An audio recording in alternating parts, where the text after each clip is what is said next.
Welcome friends! Being a gamer during the 1980s meant you were part of a gaming landscape that you just won't encounter anymore. We could always turn to our easily accessible 8-bit home computers for a 10-minute cassette loading lottery followed by a gaming fix, or we could save up the approximate cost of a mortgage payment to play games on the then current home consoles such as the Nintendo Entertainment System or the Sega Master System. However, our gaming nirvana was always to be found within the local arcade. Playing vastly more capable arcade games was always shortly followed by a dejected sigh and the phrase, "I wish I could play this at home." With the smell of money in its nostrils and an excited trail of urine following in its wake, US Gold brought us the ZX Spectrum port of IREM's 1984 arcade hit Kung Fu Master, and as an 8-bit home computer port, it represented one of the largest weeping pustules ever to be found upon the face of planet Insipid. Although the major 8-bit micros of the day were provided with mostly competent and playable versions of the game, the ZX Spectrum version I was waterboarded with as a 7-year-old in 1986 was the equivalent of Oliver Twist saying, "Please sir, I want some more," only to receive a second empty bowl to look at in a despairing manner before he promptly starves to death. The plot attached to the arcade version of this limb-flailing escapade is your typical 80s boilerplate damsel in distress fare, with your titular Kung Fu master Thomas rescuing his freshly kidnapped girlfriend Sylvia from the illustrious organisation of several unknown guys. Well, whoever wrote this pearl of literary wisdom clearly went to the same cliché-riddled writing class that also banned the use of exposition in their students' work. Thomas later conveniently finds a letter from the several unknown guys leader Mr. X, demanding his attendance at the 5-floored Devil's Temple. His sole task is to apply repeated punching and kicking motions towards the temple's near limitless throwaway grunts, hilariously crap mythical creatures, and 5 poorly conceived bosses as he vies to rescue Sylvia from this ragtag bunch of inane lunatics. Forever. Somehow, in a fit of accidental honesty, US Gold managed to capture the essence of this stupefying D-list fluff of a story in a competent manner on the cassette inlay, being careful to replace the Devil's Temple with the Wizard's Temple to avoid scaring the feckless plebs they intended to con with this coded travesty. Realising to their horror that their liar's manifesto was sailing dangerously close to being honest, they proceeded to fill the rest of this section with unrepresentative screenshots and trumped up testimonials referring to anything but this version of the game. The later re-release of this ZX Spectrum port by Mastertronic, under their Americana software label, couldn't even represent this trite kindergarten level story properly. Penned by a crazed grammar-averse lazy incompetent that clearly had zero understanding of the product they were so clumsily graffitiing, this abridged version of the story incorrectly asserts that you are a Kung Fu master, trying to become the Kung Fu master you already are, with no mention of rescuing Sylvia at all. Having aggressively belaboured the micron-thin plot on offer, we arrive at the regrettable point where we will quickly realise just how badly this port of the game performs on every other level.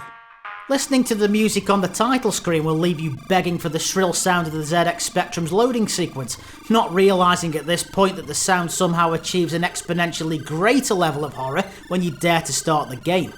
While you attempt to desperately wrest control of your on-screen perennially worthless cretin from the forces of chaos and entropy, the music goes through the equivalent of permanent digital asphyxiation.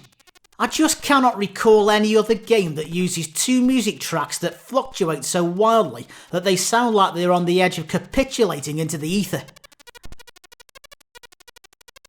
At least the single splatting thump sound you get from assaulting your enemy is mostly consistent, so well done lads, 10 out of 10.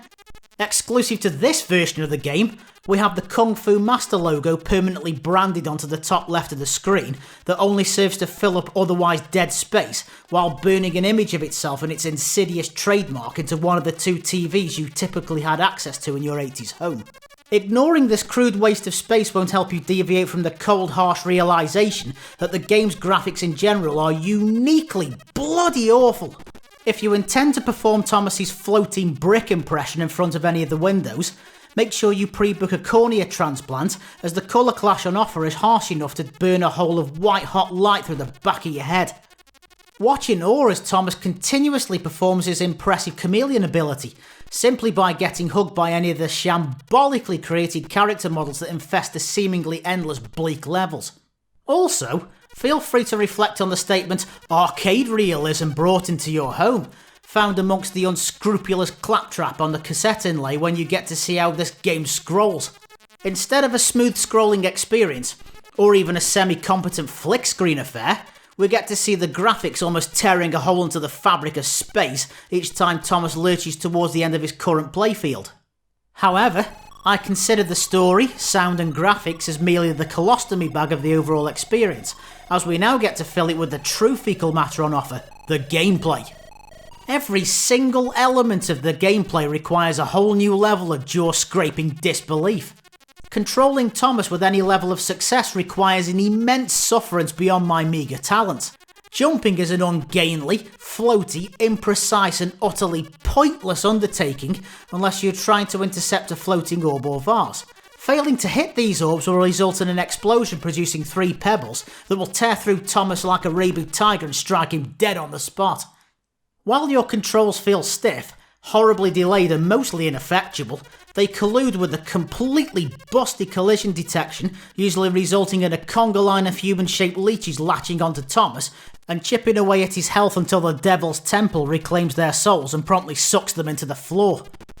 Once the enemy has Thomas and their vice-like grip, you might as well snap your joystick in half, as you cannot do anything meaningful to stop their leeching bloodlust until either the job is done, or Thomas loses his energy and promptly turns to a plank of wood and then slams through the floor. To add to the lunatic fringe of difficulty on offer, you only gain an extra life when you perform the near impossible task of completing a floor. Should you have the nerve of losing a life, which is practically guaranteed to happen, Thomas is unceremoniously dumped at the beginning of the current floor so the game can ridicule your efforts and spit in the face of any progress you've made so far. At least in this version, you could start the game on any of the 5 floors from the options menu. However, I prefer to call this pseudo-convenience what it truly is, a tacit admission by the developers that the game is either too broken to fix, or they just can't be asked to balance the ludicrous levels of unfair difficulty. By using this feculent feature, I catapulted Thomas up to floor 5. Not that there's a scrap of bloody difference between any of the floors besides the enemy filth that resides within them. At last, we get to fulfill the entire purpose of the game, namely the rescue of Sylvia from the clutches of Mr. X, or a jaundiced photocopy of Thomas. They really didn't expect anyone to get this far, did they? Once this yellow joke is violently dispatched, Sylvia then frees herself from the post she's tied to without any assistance, at which point the game reties Sylvia to the post and throws Thomas headfirst down the stairs back into floor 1 to repeat the whole asinine sorry exercise once more. So, what did the gaming press think of this poxy half-arsed catatonic sludge at the time? Well, Sinclair User went for an average score of 2 stars out of 5 and described the game as one of US Gold's typical conveyor belt conversions, whereas the lunatics at Your Sinclair gave it 80% upon release, with a review that talks about fish and chips for over half the article. Just over 3 years later, Your Sinclair revised this score to a slightly lower 30%. Games journalism at its finest, eh? Personally, I've hated this game from the very first moment I set eyes on it back in 1986, and having played it again for this video, it has done nothing but further cement its place in the skid marks of shame as one of my retro gaming abominations. Until next time, goodbye friends.